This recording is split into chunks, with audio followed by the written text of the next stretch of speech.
Well, howdy, Northland. You ready for week 2 of our TED series, Faith and Technology? All right.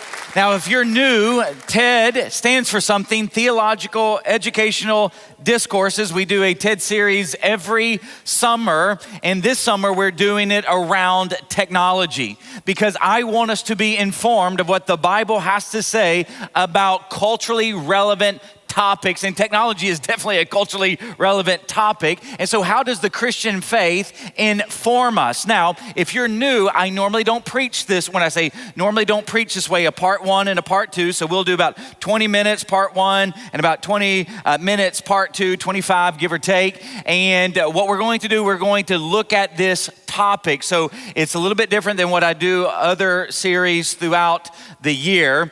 And we're going to start off with a poll this week. All right, so I need you to get out your technological device called a smartphone, and you're going to scan this QR code, or if you just want to text the word polls to 97,000. Now make sure you spell polls correctly. All right, do not spell it P-O-L-E-S, because I definitely don't know what you're going to get if you text that word to 97,000, but you can text polls to 97,000 and you're going to answer this question. So what is your go-to tech move when your technology stops working?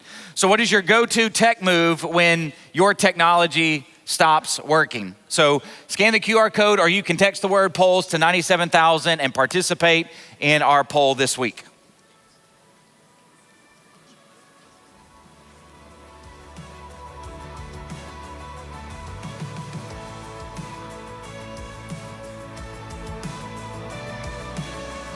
Let's see what you do. Do you reboot? Do you lay hands on it? Do you call your child? Or do you fix it yourself? What do you do? What do you do? I'd like to know. I'd like to know. Because Jesus already knows. All right, let's see where we're at. Let's see where we're at. All right. So we got 62%. We'll reboot. Oh man, we got some spiritual people up in her. You got 8 people that gonna lay hands on it and pray and cast the demons out. I love it. So 25 of you gonna call somebody under 30. And okay, I mean, a good percentage of you are gonna fix it yourself because y'all are tech people. All right, so but reboot, that's what I'm gonna do, because throughout the years, when anything has stopped working and I've called the help center, they'll tell me, sir, you can just unplug it and you can count to 10 and you can plug it back. All right, so I unplug it and I go like 1 Mississippi, 2, because I don't want to put it back in 9 seconds because that may not work, so I'm going to reboot it. So thanks so much for taking a poll this week. Next week we're going to have 2 polls. All right, so be ready for that. All right. So I'm going to do a little bit of a recap, but before I give you the recap, there's something that I didn't share with you last week regarding technology, and that is the etymology of the word technology. Etymology basically means the root. Where did this idea of technology come from? So here's the etymology of technology. It's actually from 2 words, techne, which is a Greek word that meant art, craft, skill, or method, and then logia, which meant systematic treatment of an art, craft, skill, or method. And so what happened was that they took techne, logia, put it together in technology, and this is why we get this definition of technology. Technology is the methods, systems, and devices which are the result of scientific knowledge being used for practical purposes. One of the things that I'm really trying to stress in this series is that technology is more than just devices. It's more than your TV, it's more than your computer, it's more than your smartphone. It also includes methods and systems, techniques. Now, from a biblical perspective, where does the idea of technology come from? Well, it comes from Genesis 1:28, where God had told Adam and Eve, I want you to be fruitful, multiply, fill the earth, subdue the earth. What God wanted human beings to do is to take the raw materials that he had created and to make something from those materials. And so with that foundation, here's a biblical definition of technology. Technology from a Christian faith perspective is an activity of the cultural mandate. So Genesis 1:28, scholars refer to that verse as the creation or the cultural mandate. So it's an activity of the cultural mandate whereby humans make or create, consume or use tools. So those are your methods, your systems, your devices, not only for practical purposes, but for the functionality and flourishing of life for the glory of God and his mission in the world. So that's how Christians, that's how we would sanctify the definition of technology. Now, last week we looked at this question: is technology a friend or a foe? Now, you were supposed to do homework, so let's be honest. How many of you did that homework, that you created a technology inventory list and you labeled it a friend or foe in your life? Anybody do that homework? All right, y'all fail. Man, what? Tell you. Now, I only had a handful of people send in that homework, but I want you to do this. Now, you don't have to send it in, but I want you to think deeply about technology, and is it a friend or a foe in your life? Now, Neil Postman in his book Technopoly says that technology can be both a friend and an enemy. It can be a frenemy. Sigmund Freud said technology can be both a friend and a foe. You have Batman would say technology is a friend. Wonder Woman said, well, it can be a foe. You have Dr. Malcolm from Jurassic Park's like, hey, listen, technology can be a foe. Dr. John Hammond would say, no, it's a friend. And so when it comes to our life, we need to actually understand how technology is either befriending us or it is actually hurting us. Now, another thing that we looked at last week was our faith framework. Now, if you've been here any amount of time, you've seen this framework many times. And so every single human being, we have faith in something or in someone. Now, when it comes to Christians, who is our faith in? Jesus. So Jesus is the center of our faith. He is the object of our faith. As a result, Jesus will inform our worldview. And so therefore, when it comes to technology, he's going to inform how we see, how we perceive technology. Jesus will inform our mission and purpose in life. So with regards to technology, he will inform us of why we are to use technology. Jesus will inform our ethics of technology. There are good ways to use technology. There are bad ways to use technology. There are right ways to use technology. There are not so right ways to use technology. And so Jesus will inform those ethics. And then Jesus will inform our maturity. How do we grow in our use of tech? Because as we grow more in the image and likeness of Jesus, he will shape and mold us more into his image in every area of life, even when it comes to our making, creating, consuming, using, and stewarding technology. Now, last week, I also showed you this chart. It's the progression of technology in the Bible. And so we looked at culture, where we are to create a culture. Now, the idea of culture includes beliefs, like what you believe, your feelings, stories that make sense out of your existence, artifacts, products, devices. So the Bible would say that we ought to create culture. Now we'll look at that in just a second. And then as people would create culture, they would civilize the culture. They would assemble the culture in an ordered and meaningful fashion, and many times in a small family or a small tribe. And then as the population would continue to increase, culture would actually become a civilization, a nation state, a kingdom. So where do you see all of that? Well, here's where I see it. So again, this is the basis right here. This is where it all began in Genesis 1:28, where God tells Adam and Eve to subdue the earth, to take the raw materials to enhance what God had created. Now we fast forward to Genesis chapter 4, and we actually start seeing human beings do just that. Let me introduce you to three guys in particular. You can find these guys in Genesis 4, 20 through 22. The first guy is Jabal. Now, these guys, they came from the line of Cain. They were sons of Lamech. And so Jabal, he was the father of tents and livestock. So what does that mean? It means that he created the raw materials and he fashioned tents for people to live in. Really a good creation.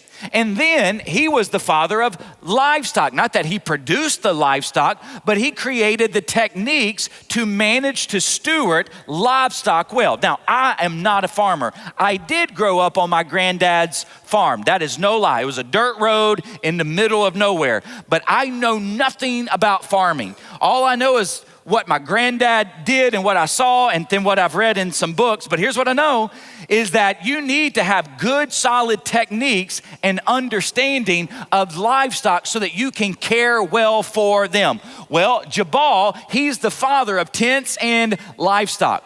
But he also had a brother named Jubal. Jubal, if you've ever heard the word Jubilee in the Bible, well, that's the celebration. Well, celebration involves instruments, and we have the father of instruments, Jabal, to thank. So he was the father of stringed instruments and pipes. So what did he do? Well, he cultivated the raw materials of the earth, and he's the one who started creating the stringed instruments. He created pipes, and he started blowing on them. It's like, ooh, this makes a sound.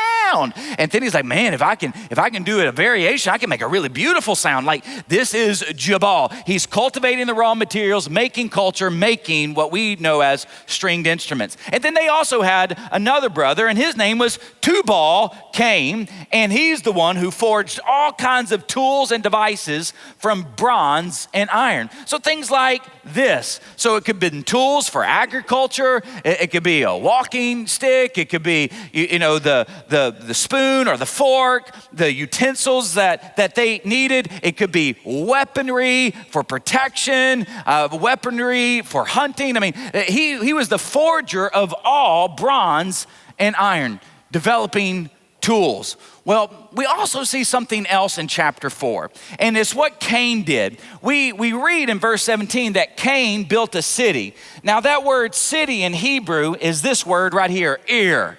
I think that's how you pronounce it. Now, that is it's a very broad word. It can mean a lot of different things. But at this point in time in the Bible, many scholars would say that it actually means a small organized settlement. So it could have looked something like this, maybe more with tents and not the little dwelling place. But this settlement that was a small settlement for basically an extended family, possibly a tribe. So here's what we're seeing in Genesis 4 is that you have human beings, they're cultivating culture, and now they're bringing it into this civilized, organized, assembled manner. They are civilizing the culture in a family or a tribe setting.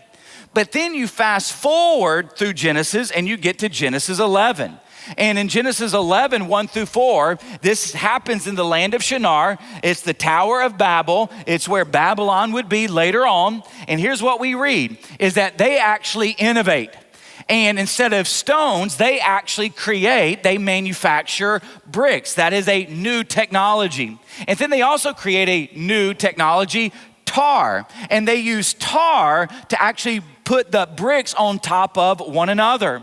And then we actually read that it too is a city, that they want to make a great city. It's the same word as we see in Genesis 4. But what's different is that you have now the entire human population converging into this region and building the city. So this is much bigger than the small little settlement that Cain built. This is now one big mega city. And at the heart of that city, they're wanting to build a tower, a temple that reaches to the heavens. And the reason why they're wanting to do that is for their glory. So that's the progression that we see in technology from Genesis 1 all the way through Genesis 11.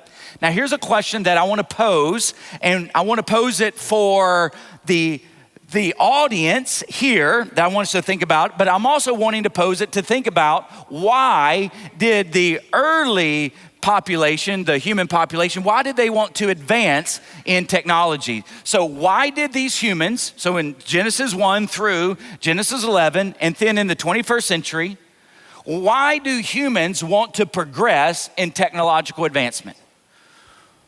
Why did our ancestors want to progress in technological advancement? Why do we in the 21st century, why do we want to advance technologically? So here's the answer. Here's the answer: to build a better life in society. Like that's the reason why human beings enter into the creation of innovations, new technologies to build a better life in society. You can actually put it this way: for the enhancement, increased functionality, and flourishing of life. That's why we create. That's why we create technology. That's why we make it. That's why we consume it. That's why we steward it and manage it, for the increased functionality, for the improvement of our life, for the flourishing of our life. Now you might say, well, how do you know that? Okay, I know it for two reasons. One, I'm going to deal with in this part. The second reason will be in part 2. But here's the first part, is because innate within every human being, innate, that means by our very nature, we want to experience flourishing in our life, and we want to experience flourishing in the world. We actually want to experience increased functionality in our life. We want a better life. We want to live in a better society. That is innate within every human heart. Well, how do you know that? Well, I could sit up here and I could give you research after research, but let me just give you a big research study that is being conducted right now at the Harvard University. Anybody ever heard of Harvard? Harvard. All right, here. So Harvard, they actually have created a human flourishing program. And what they have created are 6 domains to measure flourishing in our cities and societies. Why would they want to do that? Because innate within every human being is to have a flourishing life and to be living in a flourishing society. And so here are their 6 domains. So here are the first 3. The first domain is happiness and life satisfaction. I want you to think about all of the technologies that exist today to make us happier and more satisfied. Like some of you driving that truck that you always wanted, and you feel like, man, I got me a man card. Man, I'm feeling happy. And then some of you today, you're gonna go and you're gonna go home and you're gonna start watching TV, and you're going to feel a little bit happier because you're watching that show. Or later on tonight, you're gonna binge watch something on Netflix or something on Hulu, and it's going to, in some sense, make you just a little bit happier. And so we have all of these technologies to help make our life happier and more satisfied. The second domain is mental and physical health. I want you to think about the rise of counseling, the rise of coaching, the rise of self-care. I want you to think over the last several decades, the rise of coaching when it comes to our physical health, and that we need a trainer, or we have all of these different training programs, these techniques to increase our health. Why? Because we want to experience flourishing from a human individual standpoint. And then a third domain is meaning and purpose. So I'm just reminded of, remember that faith quadrant? And up in the top right-hand corner, you have mission and purpose in life. Like, hey, listen, if you want to have a flourishing life, live in a flourishing society, there needs to be actual meaning and purpose to life. Here are the next 3 domains: character and virtue. Well, that reminds me of that faith quadrant of ethics. Like there needs to be moral virtue. There needs to be morality. We need to know what is right and wrong. If we want to experience flourishing on an individual level and a corporate level, we need character and virtue. And then close social relationships. Think about even all of the technologies that have been created to help maintain connection with people. And then the last domain is financial and material stability. And there are so many technologies even within this domain that bring about, or they are at least attempting to bring about, financial and material stability. So innate within human beings is this desire to experience the enhancement of life, the flourishing of life, and that's why we have technological advancements. Now, here's the question that I pose. Here it is. How do you think we are doing with using tech to build flourishing lives and societies? How do you think we're doing as human beings with using technology to build flourishing lives and societies? Guess who I'm going to let answer this question? I'm going to let Hollywood answer this question. So for the next 7.5 minutes, you're going to see 4 different movie clips. It was really hard, hard to narrow it down. There were so many movie clips that I wanted to show, but we're going to take 7.5 minutes. We're going to show 4. The first movie clip that you're going to see is from Ready Player One. Now, that was done several years ago. It was about the digital virtual reality and how it consumes us by our very nature. And you're going to see a clip from the end. And then the second movie clip you're going to see is from the movie Limitless. And it's with Bradley Cooper, and it is about a drug called NZT that is supposed to maximize your brain capacity. And so you'll see a clip between he and his former girlfriend of how NZT has, in some sense, affected their life. Then you'll see a clip from WALL-E. That's the Pixar movie. You will see how technology has completely consumed the human race at that time, and how technology actually was the cause of them having to leave planet Earth. And then the last clip that you will see is from one of my favorite movies, Moneyball. And it is about the Oakland A's and Billy Beane, of how he wanted to introduce a new system, a new technique to revolutionize the way they thought about baseball. So watch these 4 clips, and then in part 2, we'll talk about them.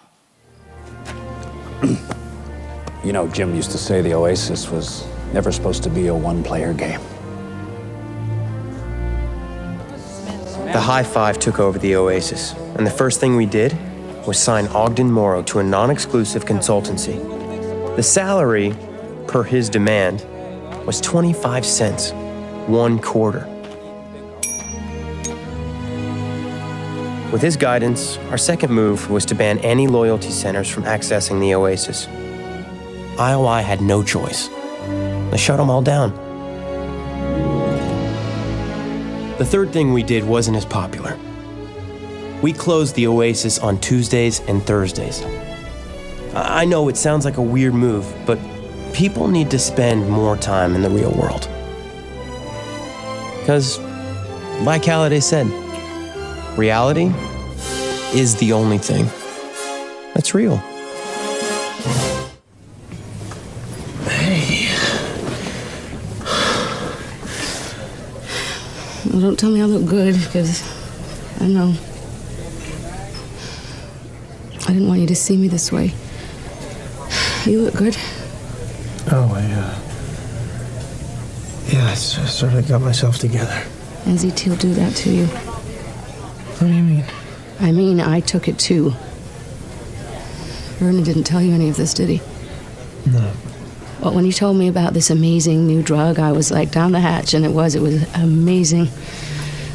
You know, I read Brian Greene's The Elegant Universe in 45 minutes, and I understood it. My work rate increased just insanely overnight, and my boss started to hate me. And they offered me his job, and then I got scared. Why? Why? Because I'm not stupid. Nobody can operate at that level of mental activity and not crash. I stopped taking it. And I got sick. So I went back to Vernon. He told me about all the people that were dying. How much have you been taking, Eddie? I've been taking a lot. Well, maybe they've worked out the bugs. Maybe this is a different batch. I didn't take any more, and I didn't die. That was 2 years ago. And I haven't been the same since.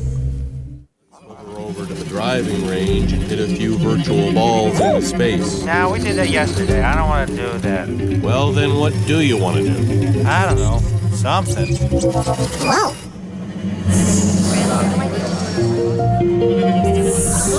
make a place scream. Jealous because it doesn't sound Look, I'm tired of So we'll it. talk next week. If you can't fool the straws, the episode isn't any good.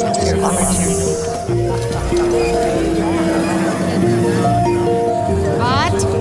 Over here.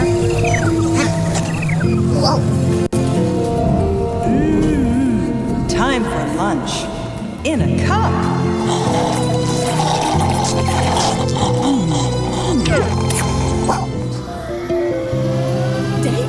Don't get me started on the date. Every holiday I have been on has been a virtual disaster. If I had one who wasn't so superficial, you know. There are good men out there.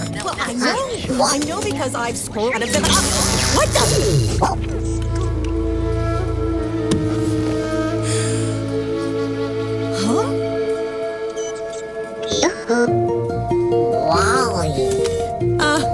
Mary? Huh? Oh, sure. Yeah, go ahead.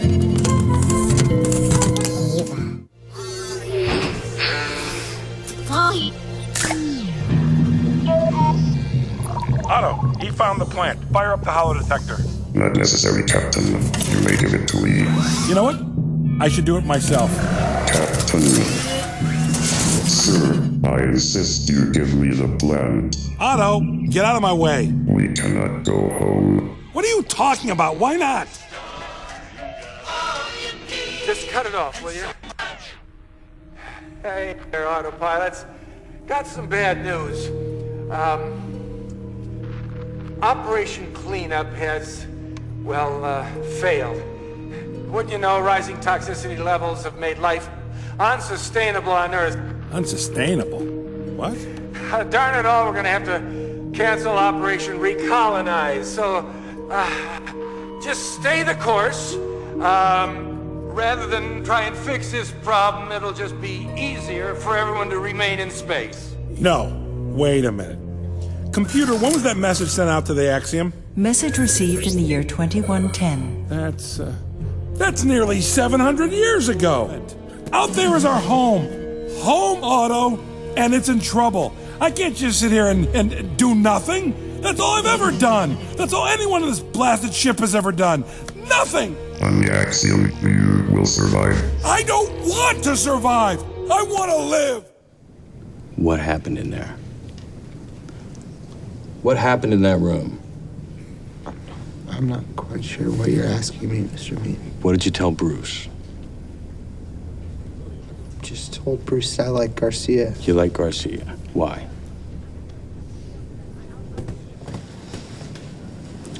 No.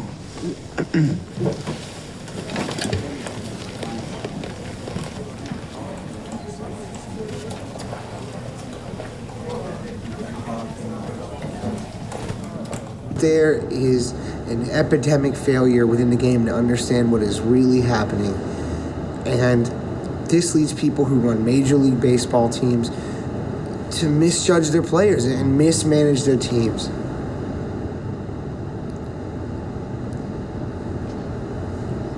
I apologize.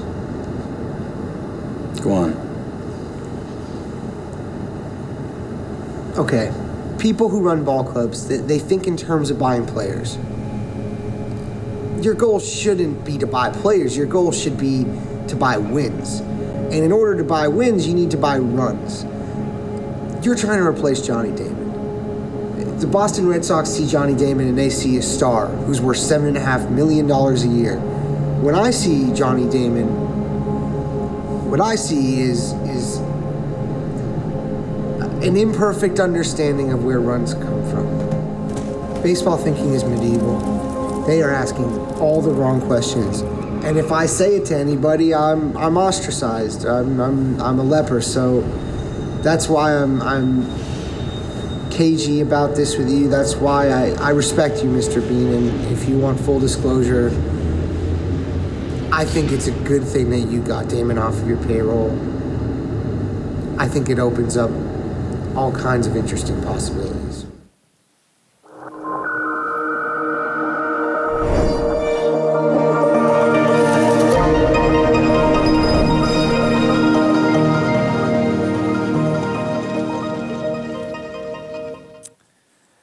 So how does Hollywood think the human race is doing when it comes to creating, consuming technology for our improved functionality and flourishing? Well, on one hand, here's what they would say is that, hey, there's glimmers of hope. There are glimmers of hope. We saw that in every one of those movies and every one of those clips, like Ready Player One, like when they started creating the digital space, when they started creating virtual reality, it offered an escape mechanism. So it offered kind of this hopeful, this glimmer of hope where you could escape kind of the real world and you can kind of enter into this virtual reality. But then at the very end, they actually caught how if that's all you do, it actually erodes elements of our humanity. And so there's even a glimmer of hope how they could even catch how that technology was eroding parts of their humanity.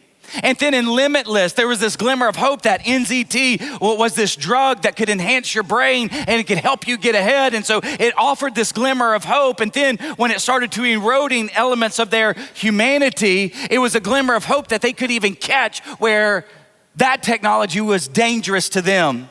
And then did you see in WALL-E that technology offered this glimmer of hope that it could help you escape the toxicity, but why did they have to escape the toxicity? Because of technology. And then technology was trying to prevent them from getting home, and the captain's like, I don't want to survive, I want to live. And so even with WALL-E, we see the glimmers of hope. And then even with Moneyball, is that you had an old system. Major League Baseball was an old system, and this new way of thinking offered a glimmer of hope for these ball clubs like the Oakland Athletics, who were more of these poor ball clubs, being able to compete with the more wealthier ball clubs like the Yankees or the Boston Red Sox. So what Hollywood would say is that technology offers us a glimmer or glimmers of hope. But here's also what Hollywood, if they were honest, they would say how we're doing, it's gloomy because of sin. Because think about it. Every single one of those clips, and I could have given you so many other clips, no one experienced true flourishing. They always experienced just the glimmers, but at the end it was the gloom. And why the gloom? Because of sin.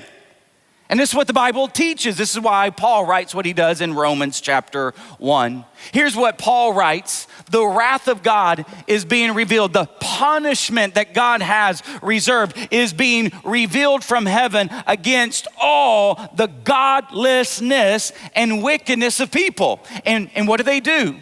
They suppress the truth by their wickedness, since what may be known about God is plain to them because God has made it plain to them. What has God made plain? Who he is. How? Through creation, through the creation of the heavens and the earth. It is plain that there is a creator king who exists. But what wicked, evil human beings have done, they have suppressed that truth.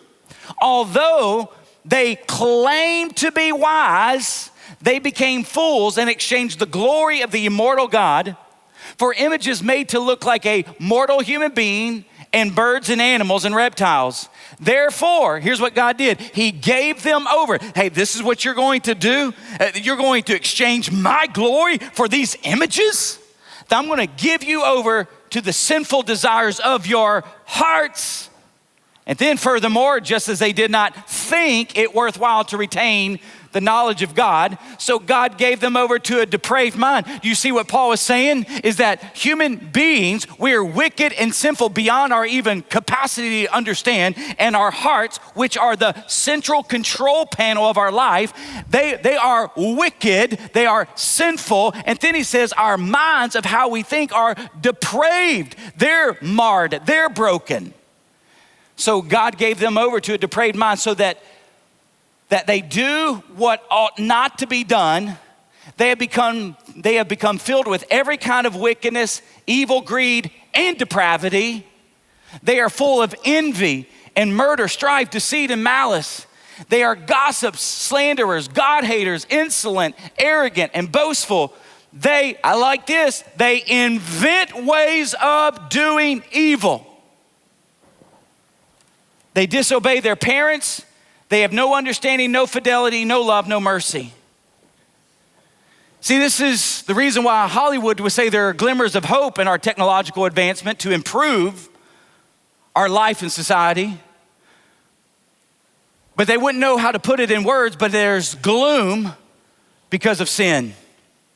See, the reason why we can have glimmers in our world of a better life and society is because every single human being, we have been created and fashioned in God's image. And so therefore we have been created to cultivate the raw materials. But because of Adam and Eve's sin, because of our disobedience, because of our sinful heart and our sinful mind, even now what we are creating and even how we are consuming is now tainted because of our sin, which is why our world will never experience the enhanced life, the flourishing life that we desire and long for.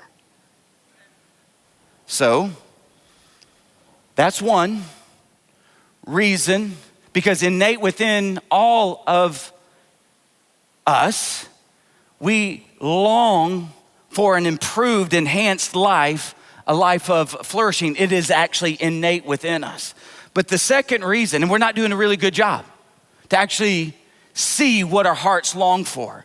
But the second reason why we long for flourishing and an enhanced life through technology is because it's actually embedded in creation. Let me show you.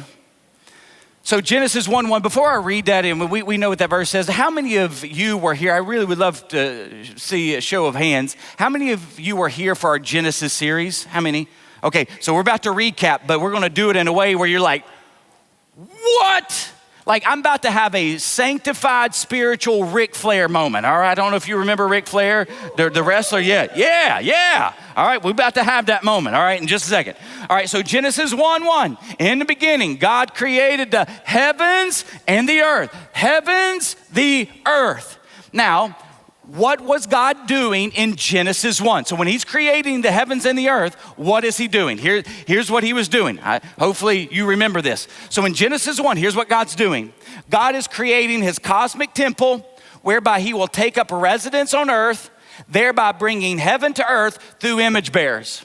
So God is spirit in the unseen realm. And so what he's doing is he's creating the seen realm, the heavens and the earth. And on earth, he is creating image bearers to reflect him, to represent him. So he creates Adam and Eve. So he basically creates a prince and a princess because he's the cosmic king. And Adam and Eve, they are supposed to live in such a way as to extend and execute God's rule and reign here on planet Earth, thereby bringing his unseen kingdom to the seen realm. He's bringing his kingdom to earth. That is literally what is happening in Genesis 1. Now, when you look at Genesis 1, there's this beautiful structure that happens that we see. So on days 1 through 3, here's what God's going to do. He's going to create the key elements and the key systems and structures. So he's going to create the solar system. He is going to create air and the atmosphere. He's going to create water. He's going to create dry ground. He's going to create the vegetation. All of those things happen on days 1 through 3. But on days 4 through 6, what is he going to do? He's going to fill the earth through the creation of plants, animals, and humans. So he's creating the systems and the structures on days 1 through 3. On days 4 through 6, he's filling those systems and structures with life. All right, y'all ready for the Ric Flair moment? Here it comes. Anybody know what this is right here? Periodic table, yes. How many of you knew that? How many of you knew that? Okay, good. You paid attention in science class. Woo-hoo! All right, I don't remember the last time I saw the periodic table, but this is what God gave me this past week, and I'm so grateful for it. So the periodic table, here's a trivia question. How many elements are on the periodic table? 118. 118. Out of the 118 elements, how many are natural elements that are found in nature? 92. So think about it. So you got hydrogen and sodium and magnesium and potassium and calcium, titanium. And then you got carbon and nitrogen and oxygen and neon and helium and argon and chlorine and sulfur and phosphorus. All of these are natural elements. So let's think now deeply about what God's doing in Genesis 1. So I'm going to put up a chart. I love this right here. All right, so raw materials, God created the raw materials. Now, I can't be exhaustive here, or we would be here all day. But raw materials like hydrogen, oxygen, nitrogen, and argon, silicone, aluminum, iron, carbon, and sodium, magnesium, and calcium. God created all of those raw elements. And then what did he do? Oh, he's like, I'm going to go to work cultivating, crafting these elements, these raw elements together. And so what God does is he combines the raw materials of hydrogen and oxygen, and he gets what? Water. Like, say it like you mean it. All right. And then he takes nitrogen and oxygen and argon and carbon dioxide, and he adds them all together, and he gets what? Air. And then he takes calcium and carbon and oxygen, and he adds them all together, and he gets limestone. Oh, it gets gooder. All right, the next one. So then he's going to do this. He's going to take silicone and oxygen and aluminum and iron. He's going to take calcium and sodium and potassium and magnesium, and he's going to combine them all together, and he's going to get the earth's crust, the rocks and the soil and the minerals. And then he's going to take carbon and hydrogen and oxygen and nitrogen and phosphorus and sulfur, and he's going to combine them all together, and he's going to get living things like plants and animals and humans. So just think about it. We are a walking technology of God. Amen.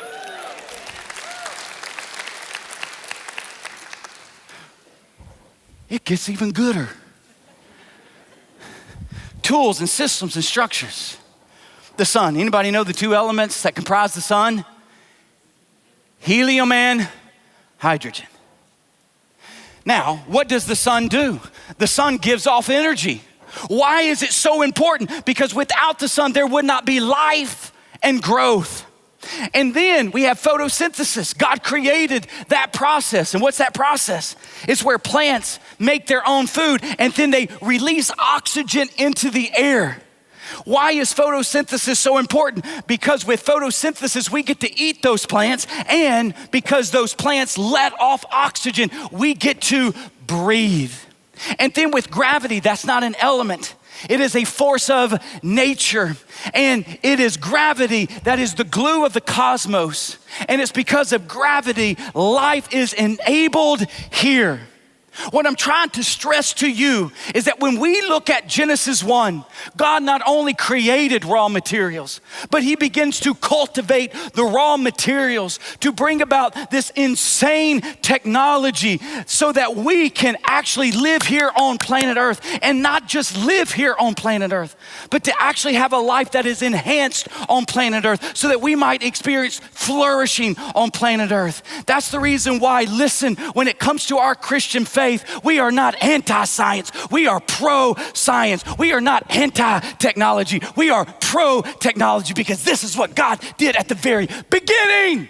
Whoa! I remember that. I told you that sanctified Ric Flair moment.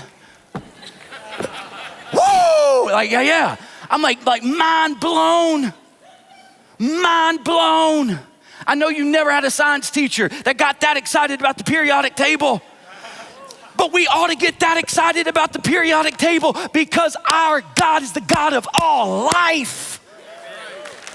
Yes. All right. So if this is your first time, I normally don't get that excited, but woo! I do, sorry. So here's something to think about. So God creates.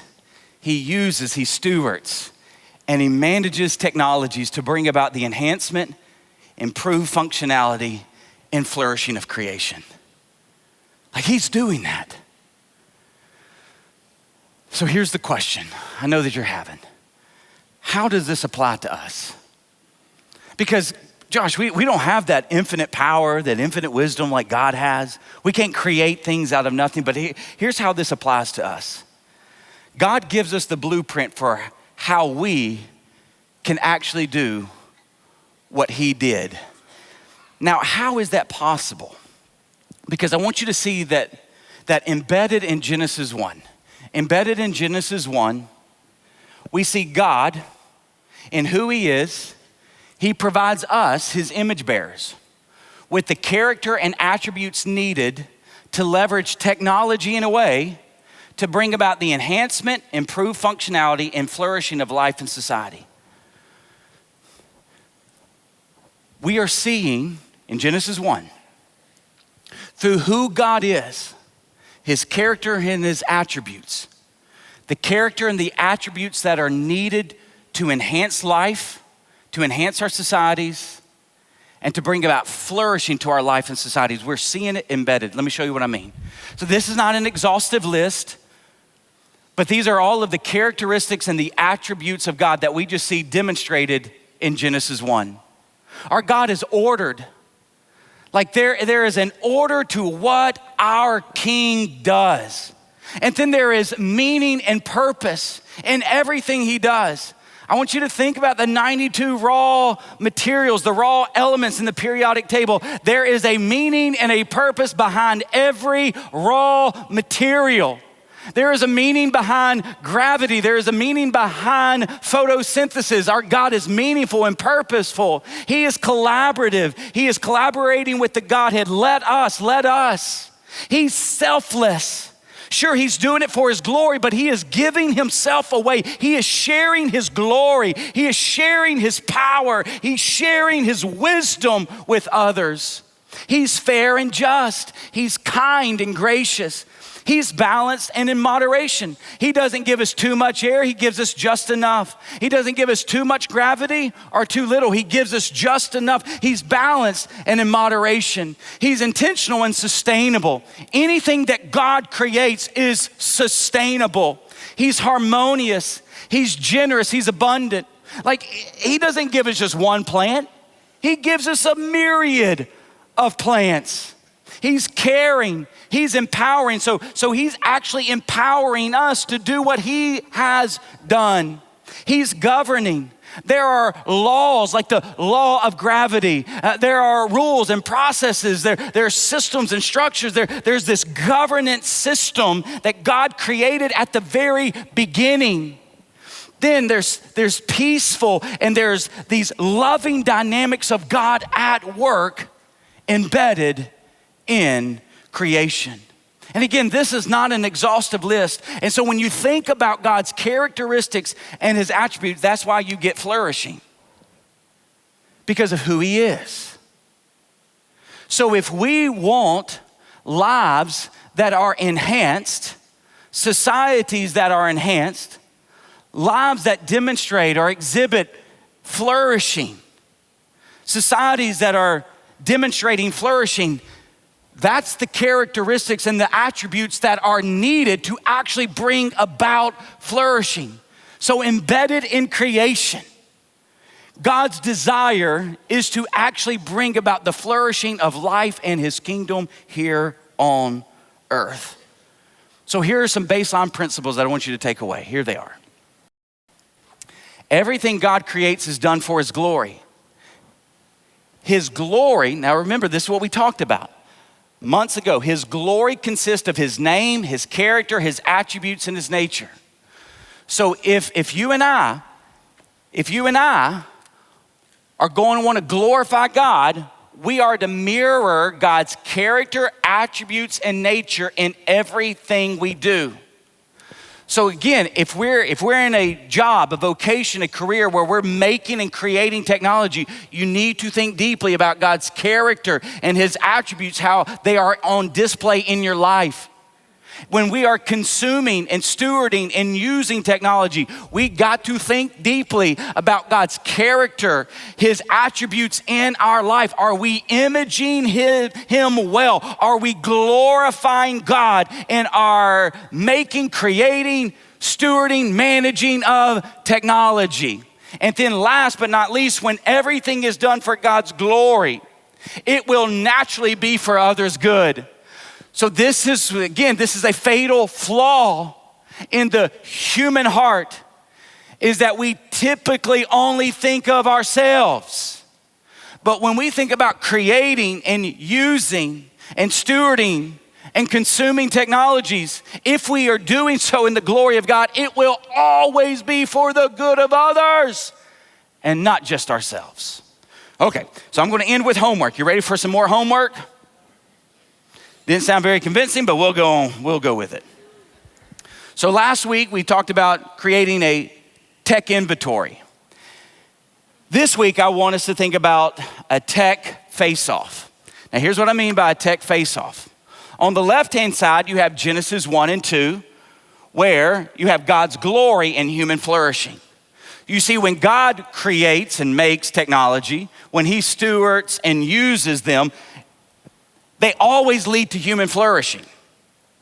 But what we see in the progression of humanity and their technological progress from Genesis 4 through 11, all the way to today in the 21st century, you have man's glory and then human floundering and flickering. That's why in all of those clips, you saw human flickering. There's glimmers of good, but always with the gloom of sin. There's glimmers of good, always with the gloom of sin. So when we create and consume technology, there will be human floundering and flickering. But here's what I want you to think about. So I put the same image up because a believer is going to be sitting at the same screen playing most of the time the same game or scrolling through the same app just as someone who doesn't follow Jesus. So again, we're doing the same thing on the surface, but it's underneath the surface that is the difference maker.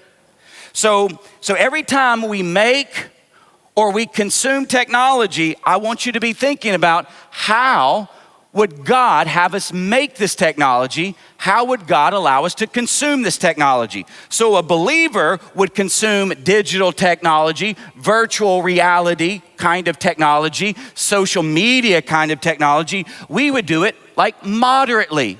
We would not let it consume us. We would know when we need to quit. We would do it virtuously. We're not going to do it in a way that hurts people or harms God's character. We're going to do it missionally because we know that God is on mission to save people, deliver people. So we're going to consume and even create in a manner that is missional. And then economical, like if you are a creator, you ought to be thinking, how do you create that economically where everybody can afford it, not just the wealthy? All right, so that's how. And then how unbelievers, how they would consume and create technology in this realm, obsessively, aggressively, imprudently, idolatrously. Like here's the thing. If you cannot moderate your time, then you have an idol in your life. If today you went home and someone took away your TV or someone took away your smartphone and you lost your ever-loving mind, you got an idol in your life. And you are reflecting man's glory. Okay? So that's how this works. That's why I want you to think deeply with faith and technology. Let me give you one more example and then I'm going to end. Won't we go to the last slide? The one on systems and structures. Here's what we're going to do, because I don't have time to go through every one of these slides. But in the 11 o'clock, I'm going to do the two that I skipped over here, so you will want to go back and look at it. But this is systems and techniques. So this was seen in Moneyball. The virtual reality, the digital realm was seen in Ready Player One. So this was seen in Moneyball. So when it comes to God's glory, we're actually going to think deeply about techniques and systems and the creation of technologies there. And we're going to consume and create in a way that is open. So what you saw on that clip, they had been doing the same thing for decades and they weren't even open to a newer technology coming in to enhance the game of baseball. But see, this actually happens in business. If you're not open to leading people differently, whereby it might enhance their life and the organization, you are closed off, and that is actually more of a man's glory type of thinking. Why? Because you are prideful. Maybe you like the fact that you get to exploit people in that system, but that is not the way God's people think about systems and structures and techniques. And so this is what we call the tech face-off. On the surface, we're going to be doing, in some sense, the very same things that the world does. But as we dive and look underneath the surface, because we're doing everything for God's glory, the way we make and create technology, the way we consume technology will be completely different than the way the world does. So let me land the plane. Here it is. So ask yourself this question. Is how you are making, creating, consuming, using, stewarding, managing technology, building a life, environment, and society that glorifies the Lord, or is it building a life, environment, and society that glorifies yourself? And that is week 2 of faith and technology. Will you stand with me? We're going to pray.